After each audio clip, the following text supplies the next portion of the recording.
Hello friends, यह dictation Ramdhari Gupta खंड first का एक्सरसाइज 40 है। स्पीड 80 वर्ड पर मिनट रहेगी। तो चलिए स्टार्ट करते हैं। स्टार्ट।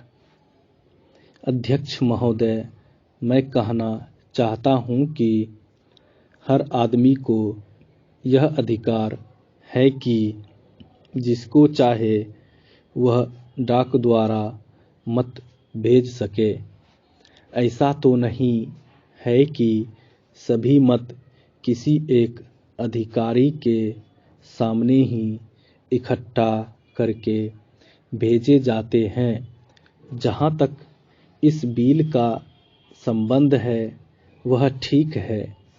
वह प्रारंभ में ही आना चाहिए था और मैं इसका समर्थन करता हूँ।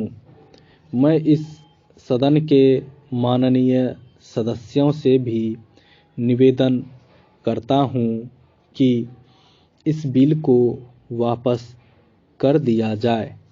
खेती में उन्नति न होने का कारण क्या है?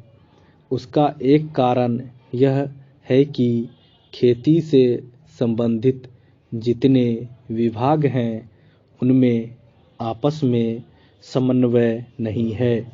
खेती के लिए अच्छी खाद की आवश्यकता है, पानी की आवश्यकता है, औजारों की आवश्यकता है और धन की आवश्यकता है। इन सारी चीज़ों के लिए अलग अलग विभाग हैं। मालूम ऐसा पड़ता है कि उनका आपस में कोई संबंध नहीं है। वे आपस में मिलकर योजना नहीं बनाते जिससे खेती की आवश्यकताएं पूरी होती। इसलिए जब तक उनमें आपस में तालमेल नहीं होगा तब तक खेती की उन्नति नहीं हो सकती। दूसरा कारण यह है कि योजना की बिल्कुल कमी है। इसके अलावा कृषि कॉलेजों से निकले हुए जो स्नातक होते हैं, जो खेती की बातों को जानते हैं, उनमें से एक भी आदमी खेती करने के लिए तैयार नहीं है। सभी प्रोफेसर बनने के लिए तैयार हैं। खेती के लिए कोई भी तैयार नहीं है।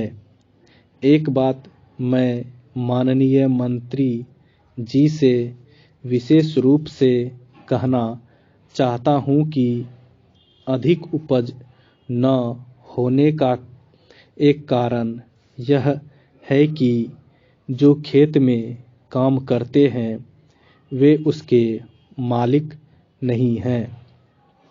खेत किसी और का है और काम कोई और कर रहा है। इसलिए मेरा कहना यह है कि किसानों में जब तक यह भावना पैदा नहीं होगी कि यह मेरी भूमि है, तब तक अधिक उपज नहीं हो सकती है।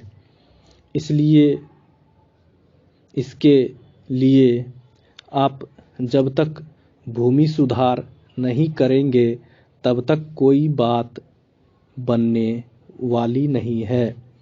दुर्भाग्य से इस देश में खेती करने वाले बहुत कम लोग ही भूमि के स्वामी हैं। खेती की उन्नति के मूल आधार हैं पानी, खाद, बीज, धन, उपज का उचित दाम और भूमि सुधार। इन सब की ओर कृषि मंत्रालय का ध्यान नहीं है।